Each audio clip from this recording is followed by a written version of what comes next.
ایک زمانہ تھا کہ ایک نوجوان کی شادی ہونے لگی تو اس کے گھر والوں نے اس کو کہا کہ آپ داڑھی کٹوا دیں، لیکن وہ اڑ گیا۔ اس کے گھر والے میرے تک پہنچے کہ یہ آپ کے درس وغیرہ سنتا ہے تو آپ جو ہے وہ اسے سمجھائیں کہ یہ داڑھی منڈوا دے۔ میں نے کہا اس میں کیا حرج ہے داڑھی میں؟ تو کہنے لگا کہ وہ اس کا بھائی بھی کہنے لگا یہ میرے سے چھوٹا ہے لیکن داڑھی کی وجہ سے مجھ سے بڑا نظر آتا ہے۔ میں نے کہا یہی تو حضور کے سنت کا کمال ہے کہ سنت چھوٹوں کو بھی بڑا بنا دیتی ہے۔ تم کہتے یہ بڑا نظر آتا ہے، یہی تو سنت کا کمال ہے، سنت عزت دیتی ہے اور بڑائی دیتی ہے۔ میں نے کہا میں تو پتہ نہیں کتنے درسوں کا نتیجہ ہے اور اللہ سے کتنی دعائیں مانگتا ہوں اپنے سامعین کے لیے کہ یا اللہ جو میں کہوں ان کے دل میں اتار دے۔ تو میں نے جس کو خون جگر سے سینچا ہے کیا تمہارے کہنے پہ اس کو روک دوں؟ یہ کیسے ہو سکتا ہے؟ میں نے کہا میں تو اس کو تھپکی دوں گا کہ جمع رہنا، ڈٹا رہنا، تیرے اوپر اللہ اس کے رسول کا سایہ رہے گا۔ تو یہ کیسا ماحول آ گیا، کیسے حالات آ گئے ہیں۔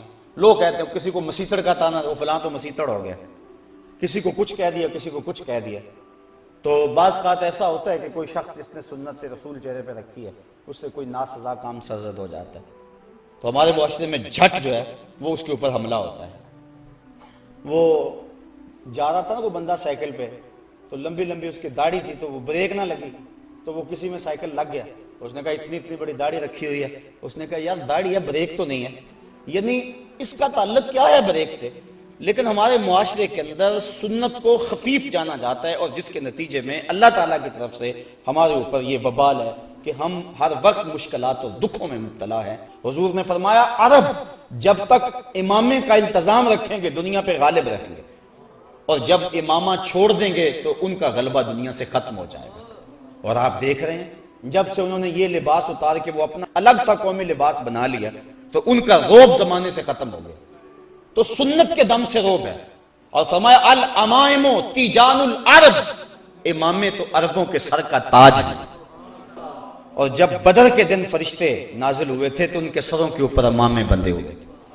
اس طرح داڑھی شریف یہ حضور علیہ السلام کی سنت ہے۔ خسرو پرویز کے دو قاصد حضور کی خدمت میں آئے لیکن ان کی منڈی ہوئی داڑیاں اور بڑی ہوئی مونچھیں حضور کے سامنے جب آ کے بیٹھے تو حضور نے فرمایا یہ تم نے کیا شکل بنا رکھی؟ تو انہوں نے کہا ہمارے خداوند خسرو پرویز نے ہمیں داڑھی منڈانے کا حکم دیا۔ تو حضور علیہ السلام غصے میں آ گئے، فرمایا تمہارے جھوٹے خدا نے تمہیں داڑھی منڈانے کا حکم دیا اور میرے خدا نے مجھے داڑھی بڑھانے کا حکم دیا۔ تو ترغیب دی، بلکہ یہاں تک ایک تو ہے کہ داڑھی نہ ہو، دوسرا ہے کہ سنت کی مقدار تک نہ ہو۔ لیکن حضور کا فرمان سنیے اور ذرا اس پہ غور کیجئے۔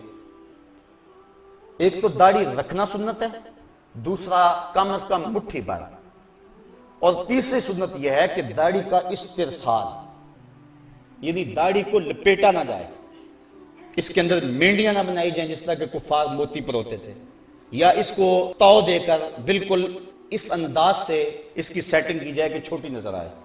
اس کو کہتے ہیں اقد لحیہ۔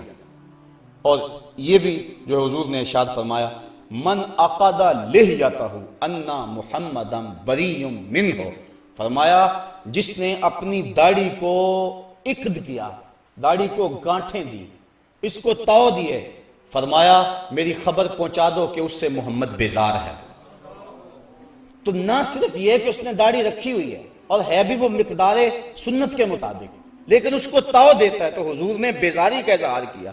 اور جو حضور کی سنت کو ہی قطع کرتا ہے اور زبان سے وہ دعویٰ کرے کہ میں عاشق رسول ہوں، تو یہ کس طرح اس کے دعوے کو قبول کیا جائے گا؟ مرزا قتیل دہلی کا بہت بڑا شاعر تھا اور فارسی اس دور میں قومی زبان تھی، بعد میں ریختی آئی، پھر اردو۔ ایران کا کوئی شخص تھا جس نے مرزا قتیل کے اشعار پڑھے تو بڑا خوش ہوا، دل میں ارماں جاگا کہ میں اس کی زیارت کر کے آؤں کہ وہ بڑا صوفی مزاج کوئی بزرگ ہے، چونکہ شعروں کے اندر جو مضامین تھے وہ صوفیانہ تھے۔ وہ سفر کر کے جب پہنچا، گھر کے دروازے کو دستک دی، انہوں نے کہا کہ مرزا صاحب حمام پہ گئے ہیں، تو وہ پیچھے حمام پہ چلا گیا۔ تو وہ حجام کے سامنے بیٹھ کے اپنی داڑھی کٹوا رہا تھا، منڈوا رہا تھا۔ اس کے ذہن میں کوئی اور نقشہ تھا، کوئی اور تصور تھا۔ جب اس نے اس حال میں دیکھا تو کہنے لگا مرزا یہ کیا کر رہے، داڑھی تراش رہے؟ تو وہ شاعر تھا، اس نے کہا کہ میں داڑھی تراش رہا ہوں، اپنا ہی منہ چھیل رہا ہوں، کسی کا دل تو نہیں تراش رہا۔ تو اس نے کہا کہ یہ تو سمجھتا ہے میں کسی کا دل نہیں تراش رہا، یہ تو حضور کا دل تراش رہا ہے، یہ تو حضور کو تکلیف پہنچا رہا ہے۔ بس بعض کا کوئی ایک جملہ بھی ایسا ہوتا ہے کہ وہ دل پہ اتر جاتا ہے، تو فوراً وہ چیخ مار کے بے ہوش ہو گیا اور گر پڑا، اور جب ہوش آئی تو مرزا قتیل نے کہا تعال اللہ چشمم باز کر دی، مرا با جانے جاں ہم راز کر دی، تو نے تو میری آنکھ کھول دی اور مجھے یار کی چوکھٹ تک پہنچا۔ تو سنت کا اتباع، اور یہ صرف داڑھی میں ہی نہیں ہے، صرف امامے بھی نہیں، یہ لباس کی سنت ہے، اس کے علاوہ حضور کا جو عمل زندگی ہے، ساری زندگی حضور علیہ السلام نے کسی کو تکلیف نہیں پہنچائی، دکھ نہیں دیا کسی کو، غریبوں، بیواؤں اور یتیموں کی مدد کرتے تھے، اور بوڑھی عورتوں کا سامان اٹھا کر کے حضور جہاں وہ کہتی وہاں اتار آیا کرتے تھے، وہاں رکھ آیا کرتے تھے۔ یہ سارے حضور کے طریقے ہیں، اور ان طریقوں کو اپنانے والا حضور کا محبوب ہوتا ہے۔ حضرت مجدد الفسانی علیہ رحمہ فرماتے ہیں کہ حضور کی سنت کے اتباع سے بڑھ کر خدا تک پہنچانے والا کوئی اور وظیفہ نہیں ہے۔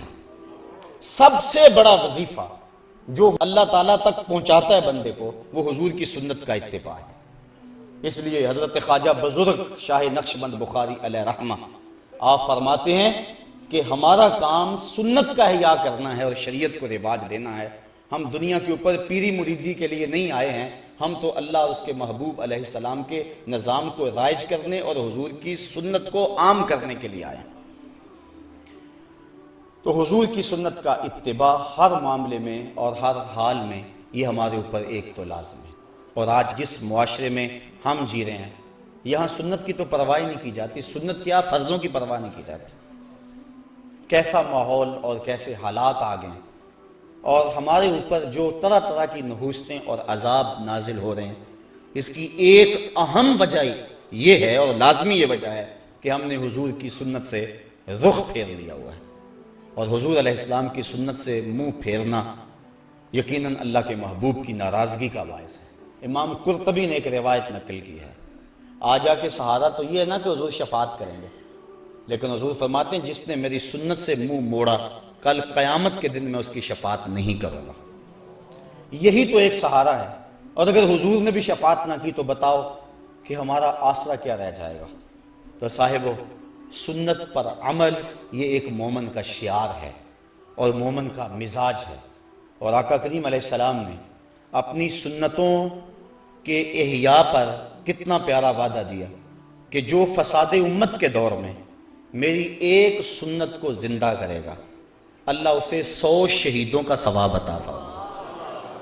ایک شہید کا درجہ تھوڑا نہیں ہے، اس کے خون کا قطرہ زمین پر گرنے سے قبل اس کے سارے گناہ معاف کر دیے جاتے ہیں۔